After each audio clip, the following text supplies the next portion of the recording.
Today on Locked On Rockies, we answer a question from the YouTube comments, and we actually look at what moves can the Rockies really make. Maybe not specific players, but maybe length of contract, money-wise. What can the Rockies actually do as they reportedly are cutting payroll?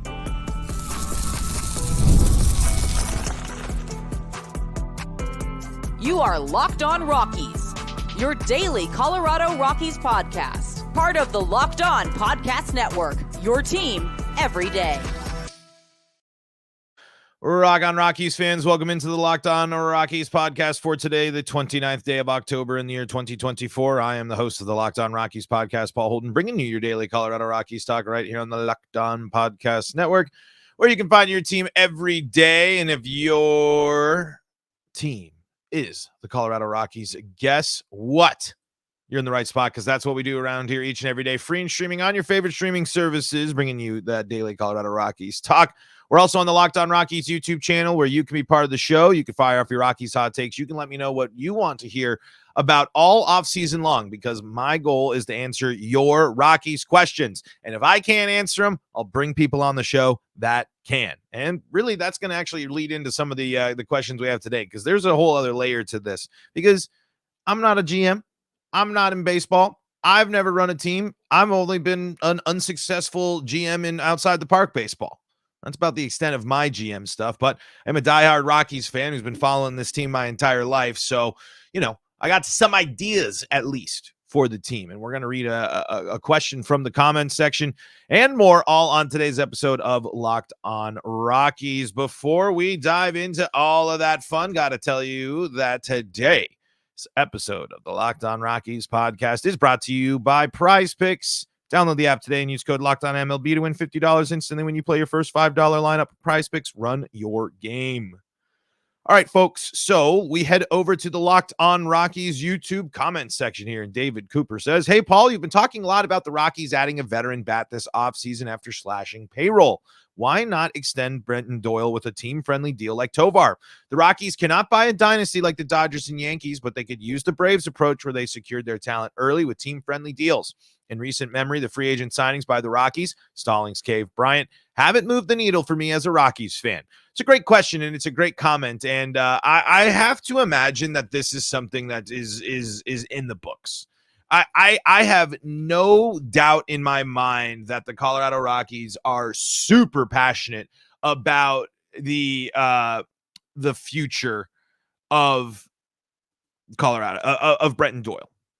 There's no way that they're sitting here not excited about the prospects of what he's bringing on. He's going to be 28 in 2026. He's under contract this year for $800,000, according to SportTrack. I have to imagine that I think here, and this will kind of bleed into our second segment. If you're shedding the three contracts that the Rockies are reportedly wanting to shed, Brendan Rodgers, Cal Quantrill, and Austin Gomber, that frees up an extension for Brenton Doyle right there. And if your big move for the offseason is that contract, I think you sit there and you say that is a win. Because you're sitting there and you're getting whatever you would get in those hypothetical trades. And I want to dive more into this. And I don't know how much that would be. I think the question mark also in there is how much are the Rockies on the hook for any of those contracts? Hopefully none. But how valuable are the Rockies players in the trade market? I can't really necessarily think about what that equals, but the Rockies have been able to swap one for one, or swap a vet, get a prospect, get a AA guy, get a AAA guy. They've done that in the past. And me personally, I think if you're really looking at it, like, Brendan Rodgers should be very valuable to a team that believes they can crack the code with his hitting. I say Seattle a lot, so maybe that's not the best fit for him. But could Miami be interested in him? Could these other teams that have built up pitching be interested in a guy that I truly do think has another gear, but I think is going to be an example of new place, new place, better for him, reset type of thing. I think it just hasn't fully come together with the Rockies, but he's also done enough with the Rockies that I sit here and I believe Brendan Rodgers is a quality second baseman. My thought process with Gomber and Quantrill is, where do those two guys fit in with a lot of rotations in baseball? And pitching depth is always important. We as Rockies fans have been experiencing that for the past 2 seasons and since Marquez and Senza go down. Pitching depth is important, absolutely. But these are, Gomber's been a Coors Field guy for forever now. I think he's pitched at Coors almost as long as he pitched in St. Louis. I mean, and has never fully taken a step past what I would even call a back-end rotation guy. And Cal Quantrill, there were moments where you're like, all right, but I think he's going to be someone that should have been moved at the deadline if the Rockies are going to make that move. Why, if you're moving Quantrill, why did you not do it at the deadline? I can't remember if he was hurt at that time. I don't think he was. I think that was still closer to where Quantrill's was having a pretty impressive year. But it all circles back, and I will elaborate more in this in the second segment. It goes back to the Doyle extension. If you are fully able to get rid of those guys in contract-wise, I think that gives you plenty to get a Brenton Doyle deal done. Ezequiel Tovar, 7-year, $63 million deal here with the Rockies. That the Tovar and Doyle contracts can't really compare just because of how early the Rockies got this done, considering they literally skipped all of his arbitration eligible years. And and Brenton Doyle is arbitration eligible next year. But I have a hard time believing, if you're the Rockies and you don't get the deal done in the offseason, if you're kind of like, hey, Brenton, we want to just go through this next year and we'll be in a better position to offer next year where we can oomph up, maybe. But they have to start committing to the core. And there cannot be an argument. I will not hear it. How many times throughout, especially the offseason on this podcast, have I brought up the pair of Doyle and Tovar? These players are fundamental to the success of the Colorado Rockies going forward.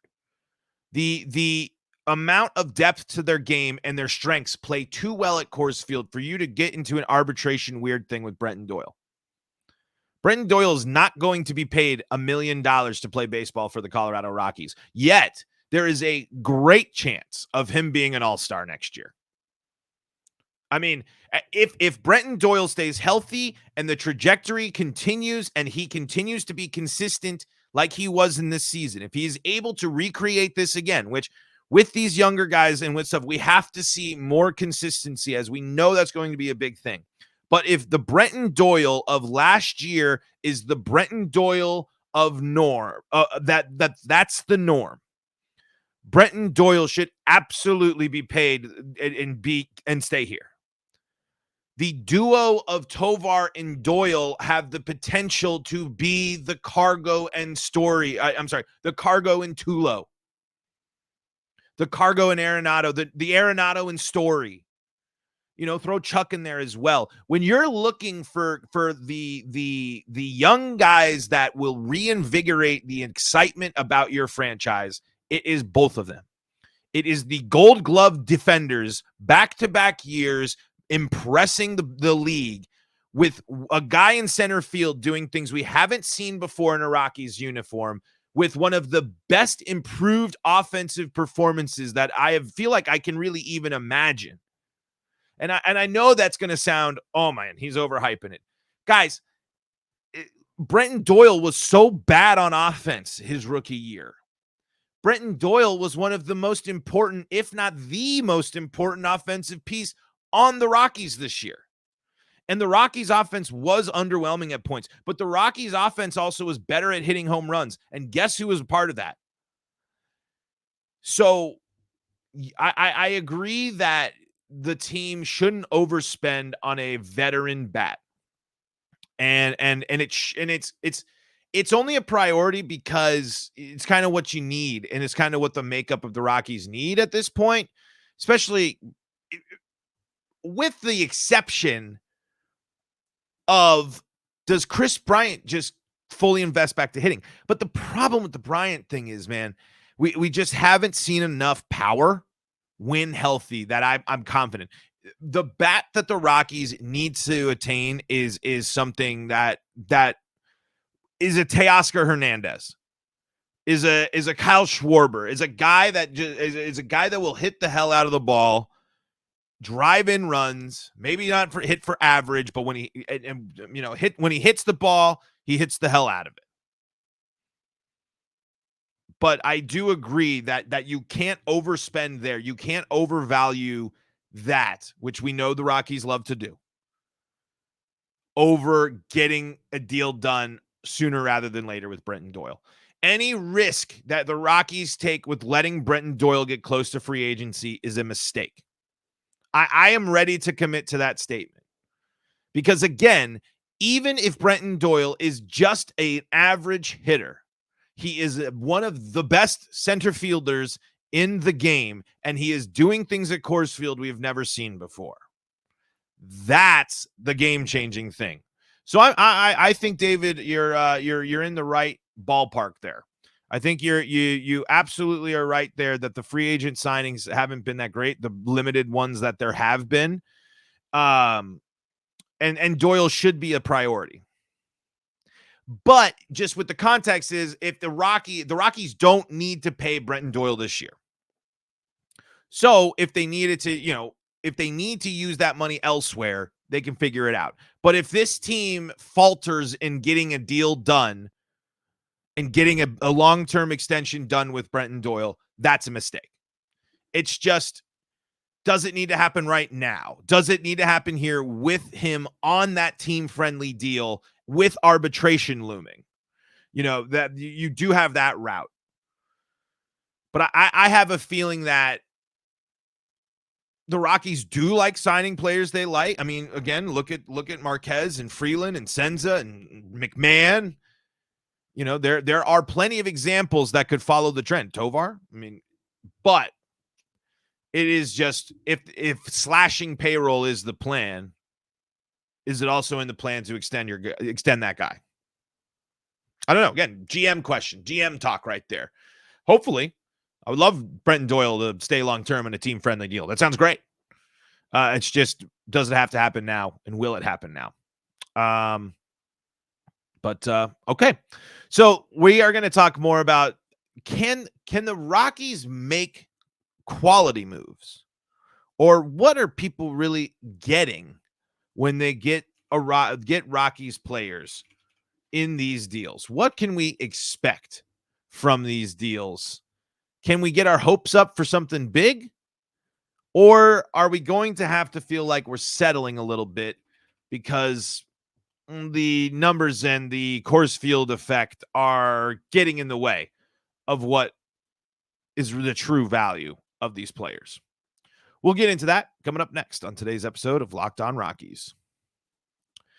Before we do that, though, got to tell you about the folks that help make this show possible, and that includes FanDuel. Get ready to tackle the NFL action with FanDuel, America's #1 sportsbook, right now. Yes, right now, new customers can bet $5 and get $150 in bonus bets if you win. That's $150 bonus bet dollars if you win just a $5 bet on America's #1 sportsbook, FanDuel. The FanDuel Sportsbooks app gives you everything you need to place live bets on the NFL all in one place. So when you get a hunch in the middle of the game, you can check out the latest stats, view live play-by-play, and so much more on the same page where you place your bets. Just visit FanDuel.com to join today. You'll get started with $150 in bonus bets if you win your first $5 bet. That's FanDuel.com. Never waste a hunch and make every moment more with FanDuel, an official sportsbook partner of the NFL. And remember to please play responsibly. This is the Locked On Rockies podcast for free and streaming on your favorite streaming services, bringing you your daily Colorado Rockies talk right here on the Locked On Podcast Network, where you can find your team every day. If you're looking for a second listen of the day, go check out Locked On MLB. Sully's got you covered with all things World Series, all things baseball world talk right there. And if you need more Colorado sports coverage, Locked On Broncos, Locked On Avalanche, Locked On Nuggets, and Locked On Buffs, free and streaming on your favorite streaming services. Go check those out as well. Thank you so much for checking us out here on the Locked On Rockies podcast. Paul Holden, of course, here with you, bringing the jams, playing the tunes. That's what I used to say to my radio audience back when I was a radio DJ. It was a fun show. It's a fun show, too. All right, we spent the first segment answering a listener question here. So a reminder, if you want to be part of the show, if you want specific topics talked about here, you can post them in the chat. You can post them in the let me know what's on your mind when it comes to the Rockies. Like K True, I think K Truiski says, offensively think Tommy Pham when you're thinking about let's see here, about adding a bat. Let's see, Tommy Pham. How was Tommy Pham last year? I can't say I watched a lot about the Royals. -0.2 WAR, 9 home runs and 109 at-bats, 248 batting average, 39 RBI, 7 stolen bases, an OBP of 305, a slugging of 368, an OPS of 674. All right, I can see some potential there. Career 17.8 player, obviously familiar with the name Tommy Pham. But when you're wearing a White Sox hat in the year of 2024, that is a tough look. But it looks like he got traded, I believe. Yeah, he's on the Royals there. So I'm just going off the baseball reference thing. So there's a lot of baseball players to follow there. So it could fit the bill. Definitely could fit the bill. And was on a fun Royals team there. And let's see. Finished up having a pretty decent season. Batting average there, 264 or 266. WAR just not that great, but if the job is to hit, there are some numbers that are all right. He didn't have a ton of at bats at that time. So again, if it's a low level buy-in, sure. And then I usually don't bring this up, but I will because I've seen a couple comments also bringing up signing Trevor Bauer. He can still pitch and cost next to nothing. If the Rockies were even remotely closely interested in Trevor Bauer, which their history suggests they never would have been, they would have made the move already. It ain't happening. There's literally no other way to say that. If hold out hope for other teams or whatever, but I can almost if he goes to the Rockies, I'd be shocked because again, you would have made, if the Rockies were up for making that move, they would have done it during the seasons where they had massive issues with their starting rotation. They're not going to do it in a season when you're bringing back 2 starters that you re-signed on contracts. It's just not going to happen. All right. Jim Cusera says, we were talking about Michael Toglia yesterday here on the show. I agree with you on the batting. And of course, we need to see some pitchers move forward a few steps with pitching. Another thing is that even though I would like to see Kris Bryant get better and help this team, at this point, I am not focused on him for the future of the team. Maybe he will prove me wrong and become an important part of this team, which would be great, but we can't assume that he will. Follows that up with, I definitely like Toglia. Yeah, the Kris Bryant situation is just getting more and more complicated. I mean, because he really is, unless he really produces this year, consistently plays, effective at bats, and in reality, it's like Kris Bryant is DHing, or you're running the risk of right field. You can't keep thinking that he's going to be able to play you a full season of right field with the injury history, with what has happened in the past few years. And it's a shame his body is betraying him. But if Kris Bryant is not really producing as a DH, I don't know. You're really facing a difficult situation. And it's not an easy one there. It's not easy to just eat the money. It's not easy to find a trade partner. It's not easy to just go through the experience and see what's going on. It isn't. This situation is really just a big lose for the Rockies, with the exception of Kris Bryant figures out the core problems of his health is able to stay healthy and becomes, and through the second half of his contract into the what would you assume would be the conclusion of his career, is someone that becomes a great DH, someone that can be a Kyle Schwarber. Again, I think that profile, the Schwarber profile, will work for the DH position at Coors Field. I truly believe that.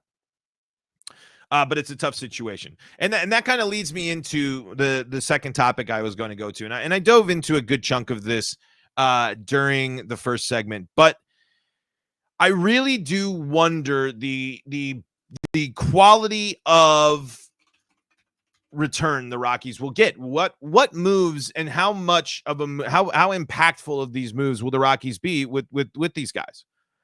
Because, overall, you sit there and you're like, this doesn't, what are they going to truly get for? But then, Austin Gomber, even though despite a 5-12 win-loss record, and obviously that not the best way, but a 4.75 ERA over 165 innings pitched, 116 strikeouts, and a whip of 1.309. He was 2.1 WAR. He is someone that, if you're looking to make a deal for Gomber, you're a guy that Gomber, I think, really has gone through a lot. And then, with how he went to Colorado, and then Gomber never has given up on trying to be successful, trying to make it work with Coors, continuing to stick with his pitches. I think he's a guy that, again, Colorado wasn't the right place for you. But you go somewhere else, you work with the right guys. Like there is still something there. He's a career WAR, a career 5 WAR player. The ERA is high, but you can again say Coors Field. He's got 505 strikeouts. The whip again is still, I think, a big problem. Obviously, the biggest issue with Austin Gomber is he gave up 30 bombs last year, leading Major League Baseball, and it was a career high. Wasn't it? I don't know if he's leading baseball. It was certainly close. But 38 walks, that's not horrendous, down from 43 the year prior. He's pitched at least 115 innings for 4 seasons in a row at Coors Field and beyond. He's flirted with he's got 100 plus strikeout seasons, flirted with it in 2022, bounced back from only striking out 87 people in 2023 to 116.